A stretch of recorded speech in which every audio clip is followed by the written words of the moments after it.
Bonjour et bienvenue dans l'invité de l'économie. Je reçois aujourd'hui Franck Guéraud, directeur général d'Arcure, une jeune société high-tech spécialisée dans l'intelligence artificielle au service de l'industrie du futur. Bonjour.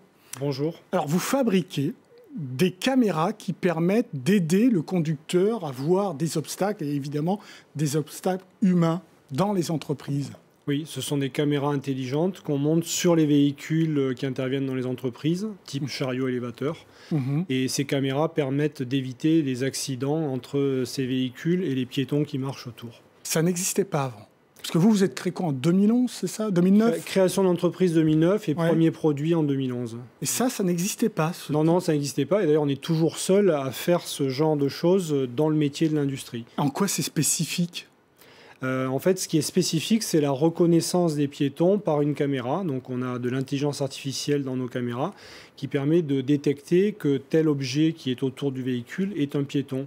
Et donc, de freiner le véhicule qui évolue au milieu d'un tas d'obstacles. Ce qui existe, ce sont des radars. Ça existe. On est d'accord, mais les Google, les grands de l'automobile qui travaillent sur l'automobile autonome, ils ont ce type de caméra ? Exactement. Il y a dans le secteur automobile des fabricants de caméras intelligentes comme le Blackster, mais qui fonctionnent uniquement sur la route. Le Blackster, c'est votre caméra. Voilà, le Blackster, c'est notre caméra.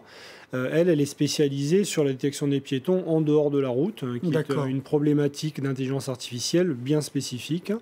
Et les caméras qui détectent les piétons sur la route adressent une problématique bien spécifique. Et en fait, ça n'est pas interchangeable, parce que l'intelligence artificielle, ce sont des domaines qui sont très spécialisés. Alors, j'ai regardé la fiche d'identité de votre entreprise. Super chiffre, hein. Alors là, vous êtes en 2017 à 5 millions. Vous visez chaque année plus 70% en chiffre d'affaires. Non seulement on vise 70%, mais c'est ce qu'on a accompli sur les 4 dernières années. On a fait une croissance de 70% chaque année au cours des 4 derniers exercices. Et comment vous expliquez ça ? La demande est très forte. Oui, la demande est très forte dans notre secteur. Bon, on reste petit et ça reste un petit marché quand même, hein, mais la demande est très forte. Il y a un besoin de sécurité sur tous les engins, que ce soit les véhicules en usine ou les engins de chantier. Et il se trouve qu'on résout un problème qui n'était pas résolu jusque-là. Qui sont vos clients ? Nos clients sont d'abord les constructeurs de machines, donc des marques connues comme Caterpillar par exemple, voilà, qui est le leader mondial. Des gens qui veulent que leurs machines soient un petit peu plus intelligentes, qui veulent aider le conducteur pour permettre d'améliorer la sécurité. Ce sont nos premiers clients. Vous êtes en train de travailler sur l'industrie 4.0. C'est quoi l'industrie 4.0 ? C'est une industrie dans laquelle les technologies de l'information et la communication permettent de simplifier le travail des opérateurs et d'améliorer la productivité globalement de l'usine tout en réduisant son impact environnemental. Sincèrement, c'est l'usine sans salariés. C'est une usine sans opérateur basique, on va dire. Mais il y a besoin de gens pour la faire tourner. Ouais, mais c'est des gens hautement qualifiés. Ouais, on est d'accord que ce sont des usines qui seront quasiment autonomes. Donc on est d'accord que le nombre de salariés sera extrêmement réduit. Ils seront spécialisés sur des métiers à forte valeur ajoutée, mais vous savez, l'usine sans salariés, elle existe depuis très longtemps. C'est-à-dire que la robotisation, elle date même du début du XXe siècle. Oui. Donc, mais là, on a une étape particulière quand même. Voilà. Vous reconnaissez avec l'intelligence artificielle, l'automatisation, etc.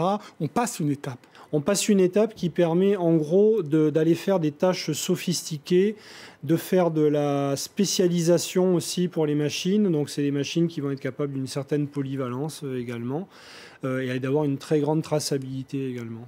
Donc le marché est important. J'ai vu que les chiffres étaient énormes, entre 500 et 1500 milliards de dollars supplémentaires qu'apporteraient ces technologies de l'industrie 4.0 à l'économie. Oui, ça va, et donc notamment ça va créer des emplois. Ça va créer des emplois de nature différente par rapport aux emplois industriels. Des emplois dans l'intelligence artificielle, dans le deep learning, effectivement, c'est créateur de valeur. Aujourd'hui, le marché est d'environ 26 milliards de dollars, c'est ça ? Donc vous faites 10 millions d'euros, donc il y a des perspectives. Voilà, on a un potentiel de croissance assez significatif. Vous êtes seul en France ? On est seul dans le monde à faire ça, pour l'instant. Pour l'instant, on est les seuls. On a 6 brevets sur la technologie qui nous protège et on essaie de rester leader. C'est pour ça aussi qu'on croît très vite parce qu'on ne veut pas laisser trop de place à de la concurrence. Donc pour l'instant, dans notre secteur du véhicule en dehors de la route, on est absolument seul dans le monde. Essentiellement à l'exportation ? Oui, on fait l'essentiel de notre chiffre d'affaires à l'exportation. Oui. Plus de 75%, je crois. Voilà, 75%. Les pays leaders, c'est le Japon notamment, l'Allemagne. Voilà. La Chine, qui a sans doute des usines aussi 4.0 ou pas ? La Chine nous intéresse. Pour l'instant, on est beaucoup trop petit pour avoir les moyens d'adresser ce marché. Et nous n'y irions pas seuls. Et donc, dans les années qui viennent, on regardera pour trouver un partenaire et pénétrer le marché chinois. Pour l'instant, on ne rentre pas en Chine, c'est trop compliqué. Peur de leur redonner la techno et qu'ils la copient ? Non, parce qu'on est bien protégé. Grâce à notre partenaire, le CEA, en fait, on a une technologie... Donc, le commissariat à l'énergie atomique. Voilà, qui est un cofondateur de la société et dont la technologie est issue. C'est-à-dire qu'on a une capacité à construire un produit qui n'est pas duplicable, qui est protégé contre la décompilation. C'est-à-dire que... Mais ça existe, ce type de produit pas duplicable ? Sincèrement. Ah oui, tout est duplicable. Il suffit de connaître vos... Globalement, il faut vraiment être très, très, très, très expert pour arriver, je dirais, à décrypter notre code. Parce qu'il y a une technologie spécifique qui est... Donc informatique, là, vous parlez des algorithmes. Oui, exactement. C'est ça la richesse de votre techno. Non, c'est une des richesses. C'est une des richesses. La richesse principale, c'est la performance de détection. C'est-à-dire qu'on a un produit qui, quand même, dans une certaine compacité et à un coût très abordable, arrive à avoir une performance de détection des piétons de premier ordre. Ça, c'est quand même la principale richesse de ce produit. Toutes les sociétés qui travaillent sur les voitures autonomes, est-ce qu'elles peuvent du jour au lendemain venir concurrencer votre segment de marché? Parce qu'après tout, elles ont ce type de caméra. Oui, elles peuvent le faire. Elles ont clairement des gens comme Valeo, par exemple, ont un savoir-faire considérable. Donc, s'ils s'intéressaient à notre marché, ils pourraient venir. La raison pour laquelle ils ne viennent pas, c'est qu'on adresse un micro-marché. On estime notre marché à 2 milliards d'euros. Dans le monde. Dans le monde. Et 2 milliards d'euros pour des acteurs comme ça, c'est trop petit. Donc, ils ne rentrent pas sur ce marché parce que c'est un marché trop petit. Mais effectivement, il y a les acteurs de l'automobile, en tout cas, il y en a 5 ou 6 qui auraient la capacité à faire ce que nous faisons avec quelques années de recherche et développement. Oui. Donc vous êtes une société française. Oui. Est-ce que vous avez besoin de financement pour passer un certain nombre d'étapes? Est-ce que vous risquez de vous retourner vers des financeurs étrangers? Nous avons déjà fait appel à des financeurs, puisqu'il y a 3 fonds d'investissement au capital d'Arcure. Et dans le futur, nous avons des projets d'expansion qui nécessiteront effectivement de lever des fonds, potentiellement à l'étranger, en Europe, au moins dans l'Union européenne. Ça, c'est possible. L'écosystème français, est-ce qu'il est favorable au développement de ce type d'entreprise, qui est une start-up bien dotée quand même? Oui, il est idéal même, je dirais. Ah bon? Puisqu'il y a vous ne vous plaignez pas, c'est bien. Non, je ne me plains pas. Non. On a un dispositif qui s'appelle le crédit d'impôt recherche, qui est très efficace pour financer l'innovation. On dispose d'ingénieurs et de chercheurs d'excellent niveau. La difficulté, c'est que comme ça se sait, il y a beaucoup de gens qui viennent s'installer en France et donc il y a une pénurie d'ingénieurs et de techniciens. Donc ça, c'est la difficulté à laquelle nous faisons face. On ne forme pas assez d'ingénieurs et de techniciens en France. Donc j'espère que ça va changer ça dans un futur proche. Les projets du gouvernement avec la fameuse loi PAC, qui est une loi un peu fourre-tout. En gros, l'idée, c'est quand même de favoriser des PME comme vous pour que vous deveniez demain des ETI, des entreprises à taille intermédiaire. Oui, je ne suis pas un expert dans ces domaines-là. La loi Pacte, c'est une série de mesures qui sont favorables, qui vont dans le bon sens. Honnêtement, ça ne va pas changer la face du monde pour nous.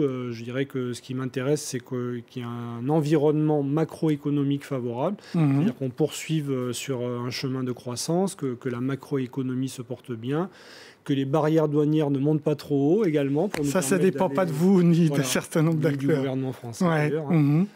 Mais je dirais que la loi Pacte ne va pas avoir un impact énorme. Vous ne sollicitez pas le gouvernement sur tel ou tel secteur pour vous aider à vous développer? Non, rien de particulier. On aimerait que l'État soit moins gourmand, mais c'est le cas de tous les contribuables, donc rien d'original. Et donc, votre problème de recrutement de ressources humaines, donc d'ingénieurs, est-ce que vous y répondez en recrutant et en vous installant à l'étranger et en recrutant à l'étranger? Ce n'est pas notre stratégie. On est très bien en France, donc on recrute en France des ingénieurs pour notre bureau d'études basé à Paris. Oui. Et on n'a pas de projet d'installation de bureaux d'études ailleurs qu'en France. Ce qu'on va installer à l'étranger, ce sont des bureaux commerciaux. On va ouvrir un bureau commercial en Allemagne l'an prochain, un autre aux États-Unis, potentiellement également des unités de fabrication à l'étranger. Pour l'instant, vous n'en avez qu'une.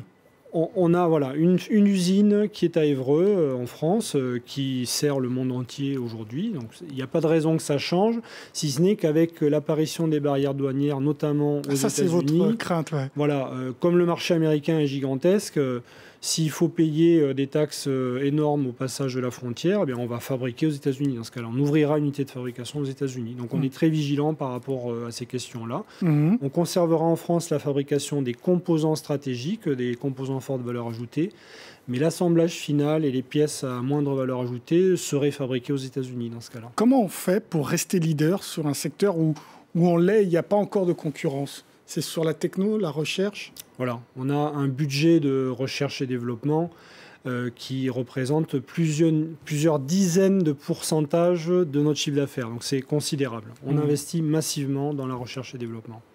Merci beaucoup, Franck Guéraud, pour vos réponses.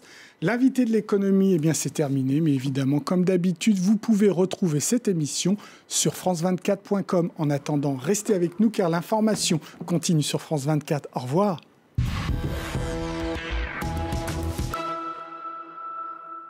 C'était votre programme avec Ascoma, solution d'assurance en Afrique pour les professionnels et particuliers.